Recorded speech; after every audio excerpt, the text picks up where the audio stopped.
Everyone, I Shravan Kumar belongs to Y academy.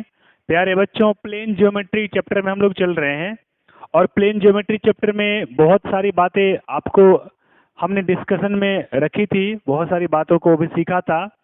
जैसे कि मैंने बताया था आपको कि प्लेन ज्योमेट्री में पॉइंट को डिस्कस किया था, उसके बाद लाइन को डिस्कस किया, लाइन सेगमेंट को डिस्कस किया, उसके बाद रे को डिस्कस किया और हमारी डिस्कशन चल रही थी किस पे? एंगल पे। किस पे चली डिस्कशन? हमारी एंगल पे चल रही थी। तो हमने ये सारी बातों को डिस्कस कर लिया था, ये हमारी अभी चल रही थी एंगल, ठीक है ना। तो एंगल के बहुत सारी बातें हमने सीखी भी थी और बहुत कुछ बातें हमारी रह गई है, तो उन सारी बातों को भी हम लोग इस लेक्चर में कवर करेंगे और उनसे जुड़ी हुई जानकारी इकट्ठा करेंगे, ठीक है ना। चलिए देखते हैं यहाँ पे। तो एंगल हमारा रनिंग प्रोसेस में था, तो एंगल के बातें को फिर से दोबारा एक बार चलेंगे लेकर के और कुछ बची हुई पार्ट जो रह गई थी उसको कवर करेंगे। तो हमने एंगल में क्या क्या सीखा था? तो एंगल में सीखा एंगल के टाइप्स को, एंगल के टाइप्स को सीखा कि एंगल्स के टाइप्स कौन कौन से होते हैं। So zero angle, acute angle, zero angle, acute angle, right angle, obtuse angle, straight angle, reflex angle, complete angle, इन सारे एंगल्स को हमने पढ़ा और इन सारे एंगल्स को हमने सीखा, ठीक है ना। इसके अलावा हमने कुछ अलग टाइप्स के एंगल्स भी सीखे, some other types of angle के बारे में भी जाना, जैसे कि लीनियर पेयर्स के angle, supplementary angle, complementary angle, adjacent angle, vertically opposite angles, इन सब को सीखा। अब हम लोग थोड़ा और आगे बढ़ते हैं और कुछ बचे हुए एंगल्स हमारे और भी रह गए हैं, हम उसको सीखेंगे। जैसे देखिए कि जब भी हम एंगल बनाते हैं, ठीक है, तो देखिए यहाँ पे angle, an angle bisector, an angle bisector की बात करेंगे हम लोग। किसकी बात करेंगे? An angle bisector. तो चलिए यहाँ पे एन एंगल बाइसेक्टर की बात कर लेते हैं। क्या है ये? तो देखेंगे, कहता है कि अगर आपके कोई भी एक एंगल आपने फॉर्म किया, जैसे आपका ये ओपी नाम का एक रे है और ये दूसरा रे क्या है? दूसरा रे आपका ओक्यू नाम का। तो ओपी रे और ओक्यू रे, दो रे ने मिल करके क्या किया? एक एंगल फॉर्म किया। बात समझ में आई? इनके रोटेशन से क्या बना? एक एंगल बना। यहां से यहां तक क्या बना? एक एंगल बना। अब कह रहा है कि ये जो एंगल यहाँ पे फॉर्म हुआ है, ये एंगल की कहानी सुनते हैं कि ये रे ओपी और रे ओक्यू, ओपी रे और ओक्यू रे, ओपी रे ओक्यू रे ने मिलके क्या बनाया? एंगल बनाया। अब कह रहा है कि ये जो एंगल है, ये दोनों रे के सेम एंड पॉइंट के होने से बना है। अब कहता है कि ये एंगल के बीच से हमने एक बाइसेक्टर निकाला। ये क्या बोला कि ये OM क्या है? OM रे जो है बाइसेक्टर है।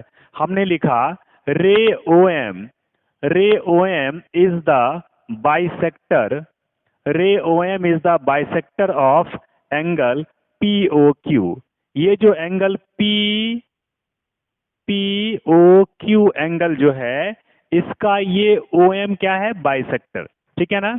तो इसका मतलब ये होता है कि जब OM रे POQ का बाइसेक्टर है, ये OM रे POQ का बाइसेक्टर है, तो ये बाइसेक्टर क्या करेगा? दोनों को बराबर बराबर एंगल में काट देगा। तो ये एंगल अगर आपका थीटा बनेगा, तो ये एंगल भी आपका थीटा बनेगा। अगर थीटा का वैल्यू ये 30 डिग्री होगा, तो ये भी आपका 30 डिग्री हो जाएगा और दोनों का सम ये बड़ा वाला एंगल बनेगा 60 डिग्री, ठीक है ना।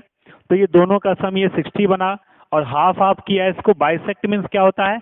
आधे आधे में काटना। बाइसेक्ट मीन्स क्या होता है? आधे आधे में काटना। जब भी आपके कोई भी रे किसी एंगल को बाइसेक्ट करते हैं या कोई भी लाइन किसी एंगल को बाइसेक्ट कर रहे हैं, तो वो आधे आधे में उस एंगल को काट रहे होंगे, ठीक है ना। तो उस एंगल को आधे आधे में काट रहे मतलब दोनों का वैल्यू सेम आएगा। तो ये एंगल, इस एंगल का वैल्यू और इस एंगल का वैल्यू दोनों क्या आएगा? सेम आएगा और हम उसे ही कहते हैं एंगल बाइसेक्टर। तो अब यहाँ पे जब वैल्यू सेम आएगा तो एंगल POM क्या हो जाएगा? Angle POM equal to angle QOM, equal to angle क्या हो जाएगा? QOM। POM और QOM दोनों के दोनों एंगल क्या हो जाएंगे? आपस में सेम मेजरमेंट के हो जाएंगे, क्योंकि उसमें एक बाइसेक्टर ओएम ने दोनों को आधे आधे में क्या कर दिया, काट दिया, इसलिए दोनों का वैल्यू क्या हो जाएगा, सेम हो जाएगा। बात समझ में आई आपको, बात चलिए पकड़ में आई। तो इस तरीके से आपको ये वाली बातें समझ में जब आ गई, इसका मतलब ये है कि आप कभी भी किसी भी एंगल के बाइसेक्टर की बात करेगा तो आप समझ जाएंगे कि उस एंगल को काटने वाला कोई ऐसा रे या लाइन है जो उस एंगल को आधे आधे में काट के बराबर कर दिया है। अगर 100 डिग्री है तो बाइसेक्ट होने के बाद 50 डिग्री 50 डिग्री, अगर 90 डिग्री है तो बाइसेक्ट होने के बाद 45 45 ऐसे कट के बराबर हो जाएंगे। तो this is called angle bisector, ठीक है ना। तो ये एंगल बाइसेक्टर हो गया कि अगर कोई बाइसेक्टर या फिर कोई बाइसेक्टर लाइन या कोई रे किसी एंगल को हाफ हाफ में काट रहा है तो दोनों का बराबर लेंथ क्या हो जाएगा, मेजरमेंट क्या हो जाएगा, बराबर हो जाएगा। ये थीटा तो ये भी थीटा हो जाएगा, ठीक है। चलिए अब ये वाली कहानी भी आपको समझ में आ गई। अब कुछ ऐसे हमारे कुछ स्पेशल एंगल और भी हैं जो हमें जानना बहुत जरूरी होता है। तो कहता है कि स्पेशल एंगल के बारे में हम और क्या जानना चाहते हैं कि जैसे मान लीजिए कि आपके पास एक ऐसा लाइन है जो आने वाले दो लाइन से टकराता है और अलग अलग पॉइंट पे टकराता है, तो मैंने बोला था कि उसको क्या कहेंगे, या फिर दो अलग अलग लाइन को अलग अलग पॉइंट पे टकराने वाला, इंटरसेक्ट करने वाला जो कोई तीसरा लाइन है उसे आप क्या कहेंगे, और उसके टकराने से क्या बनने वाला, ठीक है ना। तो उससे जुड़ी हुई कुछ बातें करते हैं, ठीक है। तो some special kind of angles के बारे में जानते हैं, क्या क्या स्पेशल है। तो देखिए, एक लाइन मस्ती में जा रहा था, ये लाइन ए बी है जो अपने रास्ते पे मस्ती में जा रहा था। ये लाइन दूसरा है पी क्यू, ये भी मस्ती से अपने रास्ते में चला जा रहा है, लेकिन दोनों अभी तक टकराया नहीं है। आगे जाके टकराएगा कि नहीं टकराएगा उसके बारे में सोचना भी नहीं है, ठीक है ना। अभी तक दोनों में कहीं पर भी इंटरसेक्शन नहीं हुआ है, आपस में कहीं टकराए नहीं है। तो दोनों जब आपस में नहीं टकराए तो कोई एक तीसरा लाइन क्या क्या यहां से चलना स्टार्ट किया और ये दोनों लाइन से टकराया, ए बी लाइन से। अब ये लाइन जो है आपका एक्स वाई लाइन है, तो ये एक्स वाई नाम का लाइन ए बी लाइन से पॉइंट एम पे टकराया और X Y line P Q line से पॉइंट एन पे टकरा गया। बात समझ में आई। ध्यान दीजिए कि जब दो लाइन मस्ती में चले जा रहे थे और उस दोनों लाइन को अलग अलग पॉइंट पे छूने वाला लाइन, टच करने वाला लाइन कौन है, एक्स वाई, जो एम पॉइंट पे टकराया ए बी लाइन से, एन पॉइंट पे टकराया पी क्यू लाइन से, और अलग अलग पॉइंट पे टकराया। कहां पे टकराया, अलग अलग पॉइंट पे टकराया। तो हमने कहा कि ये लाइन जो है दोनों लाइन से अलग अलग पॉइंट पे टकराए हैं। सो ये हमारे ये लाइन और ये लाइन इंटरसेक्टिंग लाइंस, ये लाइन और ये लाइन इंटरसेक्टिंग लाइंस, लेकिन ये लाइंस और ये लाइन क्या है, नॉन इंटरसेक्टिंग लाइंस। और ये लाइन जो है ट्रांसवर्सल बनेंगे, जो कभी दो या दो से ज्यादा लाइन से कोई एक तीसरा लाइन टकराता है, इंटरसेक्ट करता है, तो हम इसे ट्रांसवर्सल कहते हैं। ये ट्रांसवर्सल ने एक कहानी बना दी। क्या बना दी कहानी, तो ये दोनों लाइंस जो आप देख रहे हैं ए बी लाइन और पी क्यू लाइन के अंदर में, दोनों लाइन के अंदर में ये एंगल बना 1, ये एंगल बना, ये पॉइंट एम है, ये एंगल 2, ये 2 एंगल, ये 1 एंगल बना, ठीक है ना। ये बना 3, ये बना 4 एंगल, ठीक है ना। आप चाहे तो इसको बना सकते हैं, ये 5, ये 6, ये 7 और ये 8 बना सकते हैं। तो कहता है कि इसने कुछ एंगल बनाया, some special kinds of angle. तो सबसे पहले क्या है, इंटीरियर, INTERIOR, इंटीरियर एंगल्स, वो एंगल जो इनके अंदर में है। दोनों लाइन के अंदर के एंगल बताइए, angle 1, angle 2, angle 3, angle 4। So angle 1 और angle 2 interior angles, angle 3, angle 4, ये सब के सब एंगल कौन से बन गए, ऑल आर इंटीरियर एंगल्स। तो एंगल कौन सा, इंटीरियर। इंटीरियर मीन्स अंदर वाला, ए बी लाइन के नीचे और पी क्यू के ऊपर इतना दूर तक का रीजन इंटीरियर है, तो बना दिया इंटीरियर एंगल्स। उसके बाद दूसरी कहानी बनाएगा एक्सटीरियर एक्सटीरियर एंगल्स। अब एक्सटीरियर एंगल्स क्या हो जाएगा, देखिए अब यहाँ पे कह रहा है कि इन दोनों लाइन के अंदर के एंगल्स को कहेंगे इंटीरियर, और जो लाइन के बाहर हैं, पीक्यू के बाहर, एबी के बाहर, तो ये सब के सब एंगल्स कौन से कहलाएंगे, एक्सटीरियर। तो बताइए वहां पे angle 5, angle 6 exterior angles, angle 7, angle 8 कौन सा एंगल, एक्सटीरियर।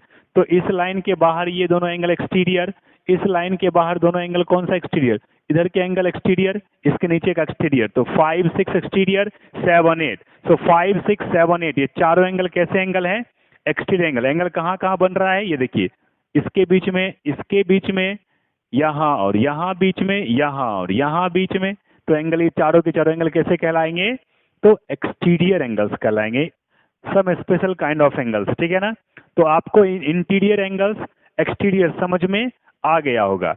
अब आपको और दूसरी कहानी सुनाते हैं। ये वाली कहानी आपको समझ में आई कि इंटीरियर एंगल्स कौन सा है और एक्सटीरियर कौन सा है, आप समझ गए। इसके बाद की जो कहानी है वो जरा सुनिए, जो आपको बहुत ज्यादा हेल्प करने वाला है। वो दो एंगल्स और हैं जो स्पेशल टाइप्स के हैं, जिसमें पहला नाम मैं बताऊंगा CORRESPONDING, करस्पॉन्डिंग एंगल्स, ठीक है ना। और उसके बाद उसका अगला नाम को बताएंगे जिसका नाम है अल्टरनेट, अल्टरनेट एंगल्स, ठीक है ना। चलिए अल्टरनेट एंगल्स और करस्पॉन्डिंग एंगल्स, ठीक है। तो सबसे पहले हम बात करेंगे करस्पॉन्डिंग एंगल्स की, ठीक है ना। अब जरा देखिए इसी फिगर को दोबारा ड्रॉ करते हैं, कुछ भी चेंज नहीं करेंगे, जैसा था वैसा ही दोबारा बनाएंगे। हमने क्या किया, एक लाइन ऐसे जा रहा था ए बी नाम का, जैसे पहले हुआ। एक दूसरा लाइन ऐसे जा रहा था सी डी नाम का, जैसा कि पहले हमने लिया। और उसके बाद हमने एक तीसरा लाइन कौन सा लिया था, हमने लिया था एक्स वाई नाम का, ठीक है ना। ये सी डी था या पी क्यू था, आई थिंक पी क्यू था, पी क्यू नाम का। तो ये X Y line A B से टकराया था पॉइंट एम पर, और X Y line P Q से टकराया था पॉइंट एन पर। यहाँ का एंगल कितना बना था, 1, यहाँ का 2, यहाँ का 3, यहाँ का 4, यहाँ का 5, यहाँ का 6, ये 7 और ये 8। मैंने कुछ बदलाव किया नहीं, सब कुछ वैसा ही है। देखिए अब क्या है कि हमने अभी आपको बोला कि ये दोनों लाइन, इन दोनों लाइन के अंदर का एंगल इंटीरियर, बाहर का एक्सटीरियर। पर हम क्या पढ़ रहे हैं, हम पढ़ रहे हैं करस्पॉन्डिंग, करस्पॉन्डिंग, करस्पॉन्डिंग एंगल के बारे में पढ़ रहे हैं। कौन सा एंगल, पढ़ तो रहे एंगल लेकिन करस्पॉन्डिंग एंगल्स, ठीक है। एक के करस्पॉन्डेंस में दूसरा कौन सा एंगल है उसके बारे में पढ़ना चाह रहे हैं, ठीक है ना। देखेंगे तो देखिए ये एंगल को ध्यान से देखिए, एंगल 3 है, और ये एंगल जो बना है वो बेस लाइन और ये जो हमारा स्टैंडिंग लाइन है उन दोनों के बीच में इस तरह के इंक्लाइनेशन से बना है।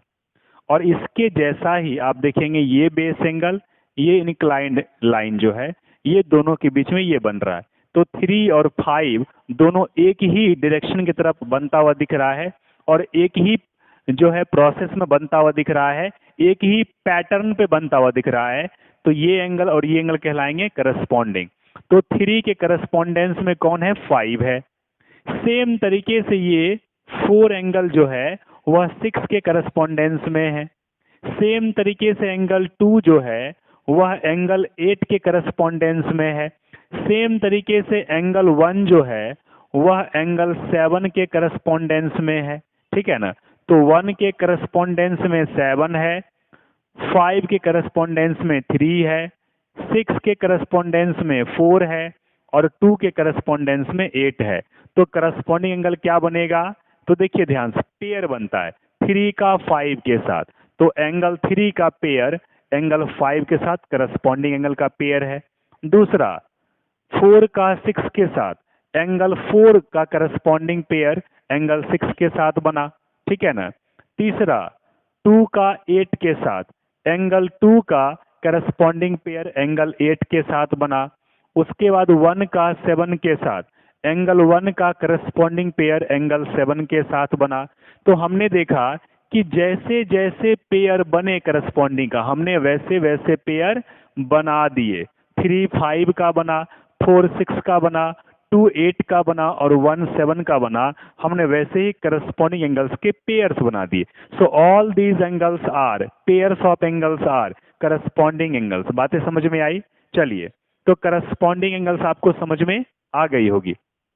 इसके बाद आगे बढ़ते हैं और आगे वाली कहानी है हमारी अल्टरनेट एंगल्स की। तो करस्पॉन्डिंग आप समझ गए हैं, तो करस्पॉन्डिंग को मिटाते हैं और दूसरी वाली जो हमारी कहानी है, ये कहानी हमारी है अल्टरनेट एंगल्स। किसकी कहानी है?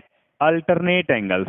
अल्टरनेट, ये 2 है, इसके सामने 4 आना चाहिए और आ भी रहा है, लेकिन हमें इसके सामने का नहीं चाहिए, इसके अल्टरनेट। अभी क्या है, ऐसे 2 लाइन लीजिए, ये इसके अल्टरनेट में ये है, तो इसके अल्टरनेट में कौन बनेगा? 3। तो 2 का अल्टरनेट एंगल क्या हो जाएगा? 3। और 1 का अल्टरनेट एंगल क्या हो जाएगा? 4। तो 1 का अल्टरनेट एंगल, इसका अल्टरनेट इधर से, ये इधर से, ये इधर से, ये इधर से, तो ये उल्टा, ठीक है ना? तो 2 का अल्टरनेट 3 और 1 का अल्टरनेट 4, ठीक है ना? और बताऊं, 5 का अल्टरनेट 8 और 6 का अल्टरनेट 7 बना। अब देखिए ध्यान से, क्या मैंने बोला कि 2 का अल्टरनेट कौन है? 3। तो एंगल 2 का अल्टरनेट एंगल 3 है, तो ये pair of alternate angle. Angle 1 का अल्टरनेट एंगल 4 है, एंगल 1 का एंगल 4 अल्टरनेट है, ठीक है ना? एंगल 5 का अल्टरनेट एंगल 8 है, तो एंगल 5 का अल्टरनेट एंगल 8, ये दोनों अल्टरनेट एंगल का पेयर बना। अब आगे देखिए नेक्स्ट, एंगल 6 का अल्टरनेट क्या है? एंगल 6 का अल्टरनेट एंगल 7 है, तो एंगल 6 का अल्टरनेट क्या हो जाएगा? एंगल 7। तो ये सब के सब कौन से एंगल अल्टरनेट? तो 1 का अल्टरनेट 4, 2 का अल्टरनेट 3, 5 का अल्टरनेट 8 और 6 का अल्टरनेट क्या है? 7। तो ये सब के सब जो एंगल हैं, ये सारे के सारे अल्टरनेट एंगल। कौन से एंगल हैं? All these angles are alternate angle. और ये सारे के सारे अल्टरनेट एंगल हैं, और ये पेयर जो मैं आपको दिखा रहा हूं, ये सब अल्टरनेट एंगल के पेयर हैं कि दोनों एक दूसरे के अल्टरनेट है। 2 3 का अल्टरनेट है, 1 4 का अल्टरनेट है, 5 8 का अल्टरनेट है, 6 7 का अल्टरनेट है। So all these are the pairs of alternate angles. बात समझ में आई? चलिए आगे चलते हैं। तो ये वाली कहानी आपको समझ में आ गई। अब अगली वाली कहानी पे चलेंगे, अगली वाली कहानी को समझते हैं। तो आपको अल्टरनेट एंगल की कहानी भी समझ में आ गई। चलिए इसे खत्म करते हैं और अब हम लोग धीरे धीरे आगे बढ़ते हैं। और आगे बढ़ के अब हम क्या करने वाले हैं? अब हम चाहते हैं कि कुछ क्वेश्चन करें और कुछ क्वेश्चन को करते हुए बातों को और तरीके से समझें। तो हमने एंगल्स को सीखा और लेकिन हमने कुछ क्वेश्चन नहीं किया। मैं चाह रहा हूं कि अब कुछ क्वेश्चन होनी चाहिए। चलिए, तो हमारे साथ कुछ क्वेश्चन हैं और बहुत ही सिंपल क्वेश्चन लिया हूं मैं, बहुत ही सिंपल क्वेश्चन लिया हूं, क्योंकि आज हम लोग बहुत ही सिंपल करने वाले हैं, ठीक है ना? देखिए पहला क्वेश्चन क्या कह रहा है। क्वेश्चन नंबर 1 कह रहा है कि which of the following which of the following options given below are incorrect statements?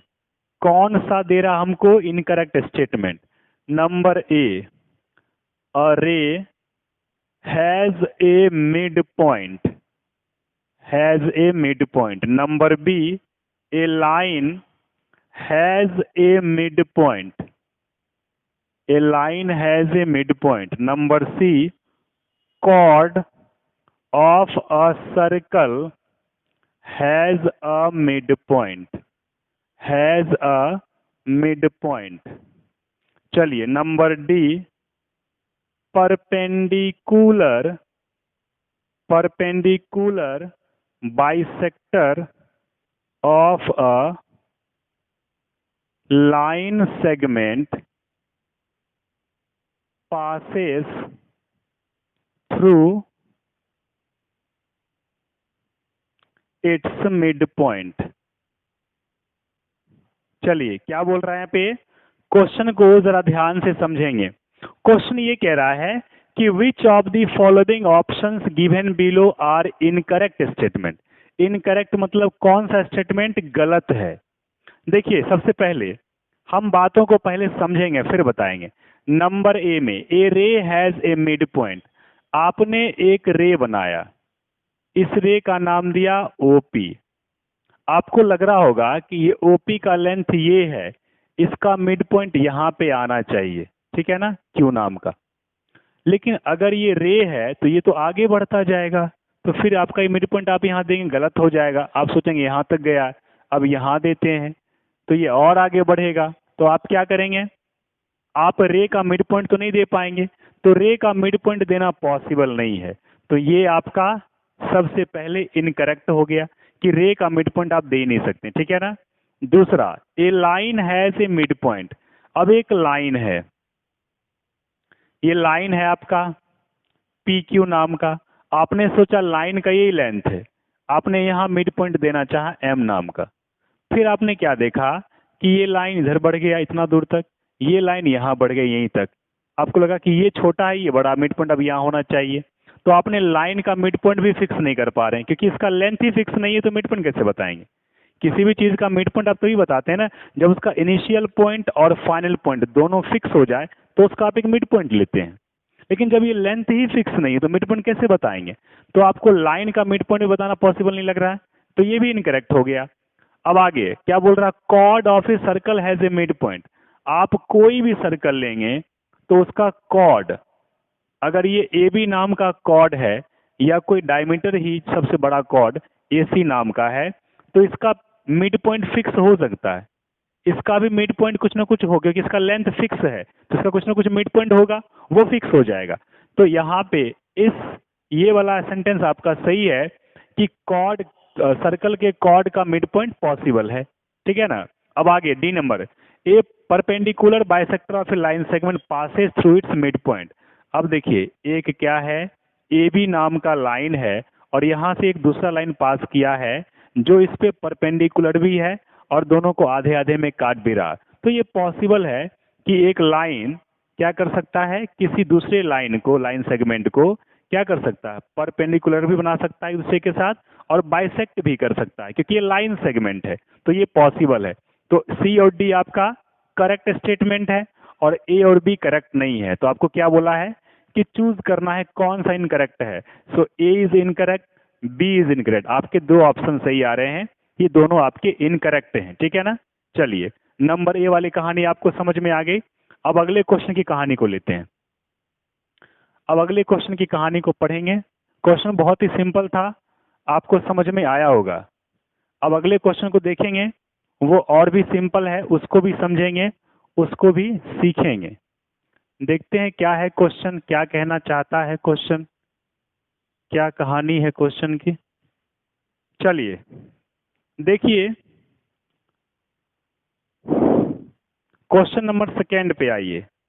The union of two opposite, the union of two opposite rays is, क्या बोला है, number A ray, number B a plane, number C a segment और number D a line.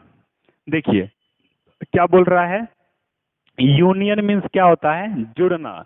Union means क्या होता है, जुड़ना, आपस में जुड़ जाना। तो जुड़ करके क्या बनता है, यूनियन। तो आपने सारी चीजों को जोड़ दिया, ये उसका बन जाएगा, एक यूनियन बन जाएगा, ठीक है ना।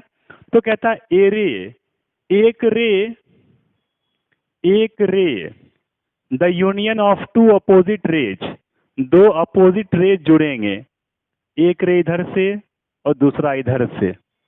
तो अगर मान लीजिए ओ पी रे और ओ क्यू रे दोनों जुड़े तो क्या बनाएंगे, ये रे बनाएंगे कि लाइन बनाएंगे कि प्लेन बनाएंगे कि लाइन सेगमेंट बनाएंगे, क्या बना रहे हैं। तो देखिए एक रे इधर से इंड फिक्स था, इधर free to move, same point से पीछे की तरफ फिर से क्या हो गया, इंड फिक्स है लेकिन फ्री टू मूव। तो ये सीधा एक स्ट्रेट लाइन बना दिया।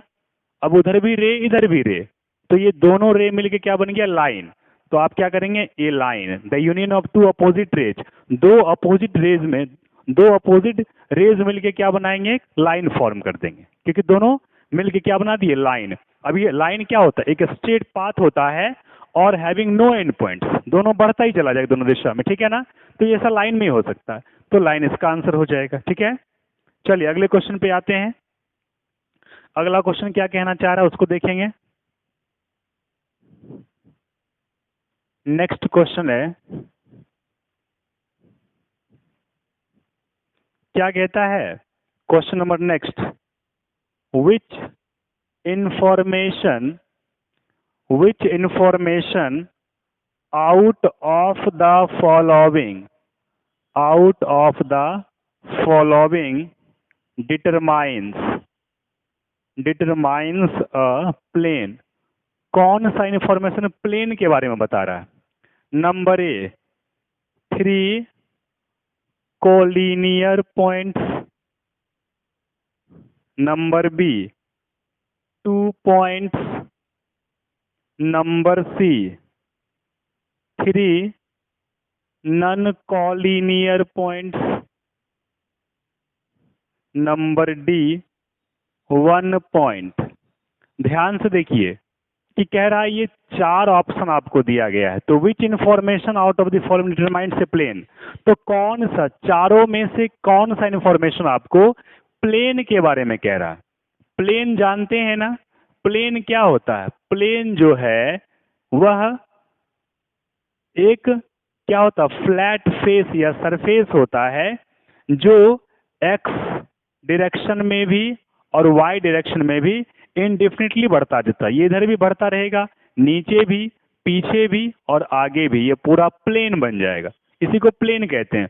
उसका कोई फिक्स पॉइंट नहीं होता, लेकिन वो 2D शेप में ही होगा, ठीक है ना।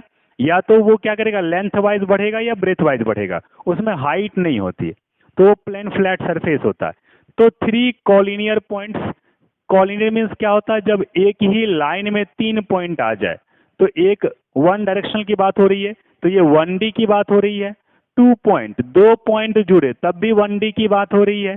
3 नन कॉलिनियर पॉइंट्स, 3 पॉइंट हो, 1 2 3। अब देखिए ये बनेगा तभी पॉसिबल है, तो ये 2D शेप, इसमें लेंथ भी है ब्रेथ भी है, तो ये 3 पॉइंट्स नन कॉलिनियर है। और ये प्लेन पे पॉसिबल, ये प्लेन पे नहीं है, 1D स्ट्रेट लाइन पे पॉसिबल है। ये 1 पॉइंट, एक पॉइंट डाल दीजिए, ना लेंथ है ना ब्रेथ है, तो ये तीनों का तीनों कैंसिल हो जाएगा। और प्लेन किसको दिखाएगा, 3 non collinear points, 3 non collinear points shows determines a plane. तो ये प्लेन पे बनाना ही पॉसिबल लग रहा है, इसलिए आंसर आपका सही हो जाएगा, ठीक है। चलिए आगे बढ़िए अगले क्वेश्चन पे। अगला क्वेश्चन क्या कह रहा है, अगला क्वेश्चन वही कह रहा है जो मैंने आपको एक बार डिस्कशन करके बताया भी था, तो ध्यान से आप इसको देखेंगे, अगले क्वेश्चन के बारे में आप जानेंगे। देखिए अगला क्वेश्चन क्या कह रहा है, क्वेश्चन बड़ा ही सिंपल है, कहता है how many planes passes through 2 intersecting lines। अब जरा देखिए, नंबर ए है इनफाइनाइट, नंबर बी है 0, नंबर सी है 1, नंबर डी है 2। क्या कह रहा है, how many planes passes through 2 intersecting lines. एक लाइन ये है और ये दूसरा लाइन है, ये आपका दोनों इंटरसेक्टिंग लाइन्स, इससे कितना प्लेन पास हो सकता है। तो देखिए आप ध्यान से देखिए कि how many planes passes through 2 intersecting lines, 2 intersecting lines है, तो 2 इंटरसेक्टिंग लाइन्स है, तो एक दिखाएगा x डायरेक्शन को, ये x को, एक y को, तो प्लेन तो एक ही बनेगा ना, तो ये दोनों मिल करके एक प्लेन को ही बना सकता है, ठीक है ना। तो इससे कितने प्लेन्स पास हो सकते हैं, तो 2 इंटरसेक्टिंग लाइन्स है। अगर एक इंटरसेक्टिंग लाइन्स होता तो उसमें इनफाइनाइट पास होते, लेकिन जब 2 है उसमें सिर्फ एक प्लेन ही पास हो पाएगा, ठीक है ना। तो ये आपका करेक्ट आंसर है कि 2 इंटरसेक्टिंग लाइन से, प्लेन मीन्स क्या है एक्स वाई, और 2 इंटरसेक्टिंग लाइन्स मीन्स क्या है एक्स वाई, ठीक है ना। तो उसमें से हमेशा एक ही प्लेन पास करेगा। ठीक है, चलिए आगे बढ़ते हैं। अगला क्वेश्चन है, हाँ अगला क्वेश्चन भी बहुत सिंपल है, जरा इसको करेंगे अगले क्वेश्चन को।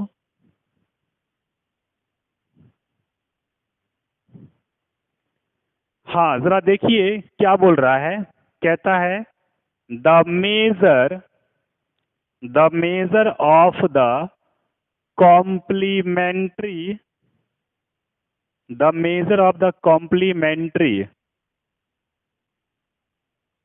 angles and the supplementary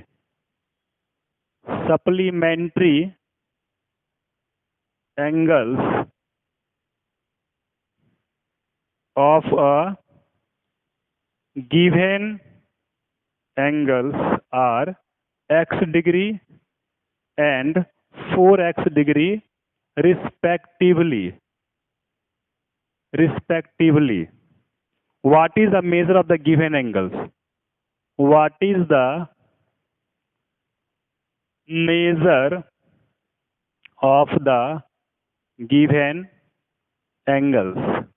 option है 150, 30, 45 और डी में 60। क्या बोल रहा है यहाँ पे, कह रहा है the measure of complementary angles and the supplementary angles of a given angles are x degree and 4x degree.